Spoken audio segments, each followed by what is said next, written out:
Hi guys, welcome back to Julianne and Kyla Traveling Teachers, or now shall I say just Julianne Reimer. Welcome back to my YouTube channel. I have lots to fill you guys in on, so let's get to it. Obviously, Kai is not with me. Kyla actually has moved back to the States, so she is actually in our hometown right now, surprising all her family and friends, and she will be, you know, starting her journey there with her boyfriend.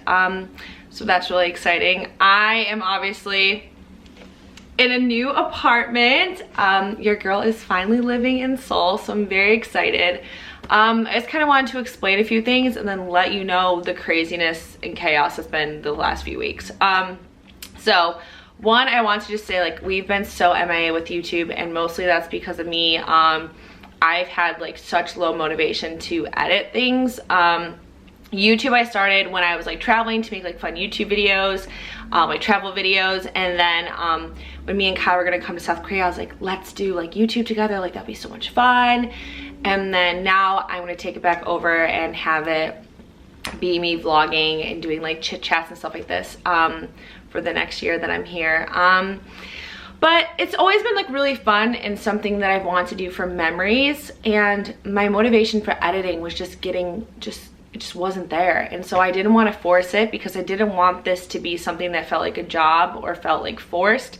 So I just had to take a break. But being in like a new space, in a new city, in a new school year, I just feel like re-energized. I'm ready. I've been vlogging all week, so I'm really excited. But let me tell you guys about the chaos that has been these last few weeks. So currently we're at our Omicron spike. We're getting like 100,000 cases a day. It's wild. It was bound to happen, obviously. But I'm hoping over like the next 2 weeks, I think they said by the end of March, things should be like a little bit back to normal. But Sunday, which was the day before mine and Kyla's last day at our old school, I got a call that my favorite student tested positive.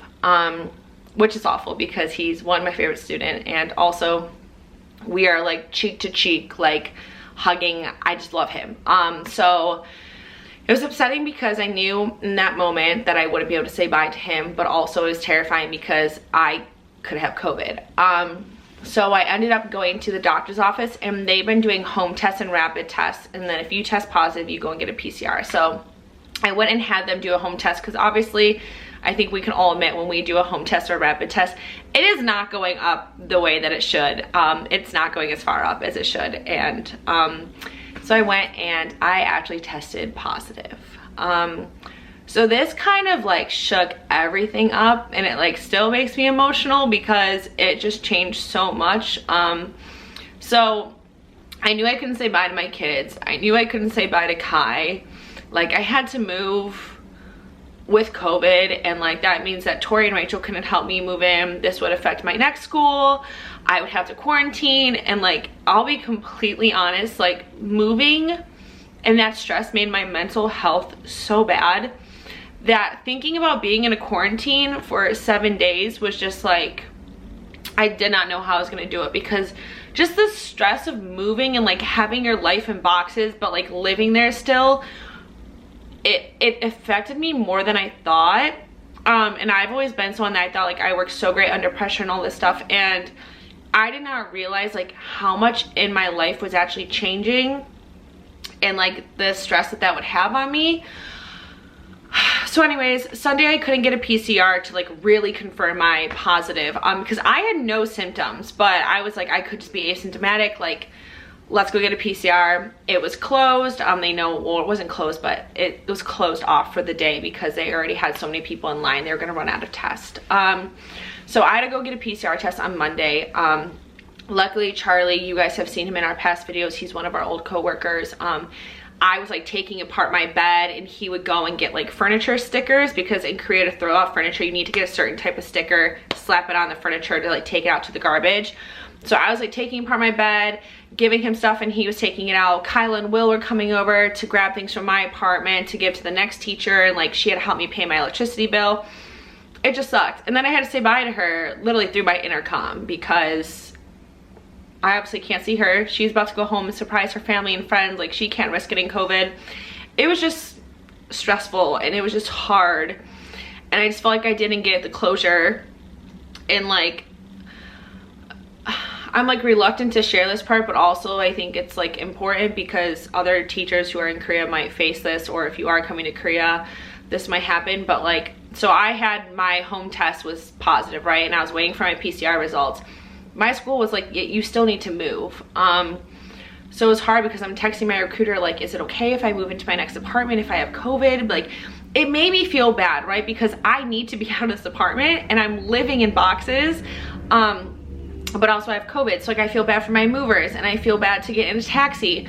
But then I also had to like remind myself, I'm like, okay, well, there's people taking subways and taxis and buses and walking in the streets to go get tested and back home. And it was something that like could not, I guess, words, Julianne, words. It just had to happen, right? Like I had to move. The next person had to move in. So luckily I was asymptomatic, but I did feel also awful. I just like double masked it. But then I got my test results Tuesday morning and I was actually negative.